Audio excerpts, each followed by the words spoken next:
আল্লাহ তাআলা কিয়ামতের কঠিন ময়দানে যেদিন স্বামী স্ত্রীকে চিনবে না, স্ত্রী স্বামীকে দেখে পালিয়ে যাবে, বন্ধু বন্ধুরে চিনবে না, পীর সাহেব মুরিদরে চিনবে না, মুরিদ পীর সাহেবরে চিনবে না, দলের কর্মী তার নেতারে চিনবে না, নেতা তার কর্মীরে চিনবে না, বন্ধু বন্ধুরে দেখে পালাবে। এই কঠিন মুহূর্তে সূর্যটা মাথার কাছে চলে আসবে, জমিনটা তামার জমিন হবে, আজকের জমিনের মতো নয়।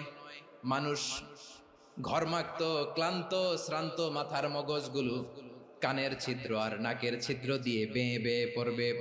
বিশ্বনবী ফরমান, কিয়ামতের ওই কঠিন ময়দানে 7 শ্রেণীর ব্যক্তিকে রব্বুল আলামিন তার আরশের নিচে ছায়া দিবেন। তার মধ্যে প্রথম শ্রেণীর ব্যক্তি হলো ইমামুন আদিল, যে ইনসাফের সাথে বিচার করে, যে জাস্টিস সমাজে সার্ভ করে।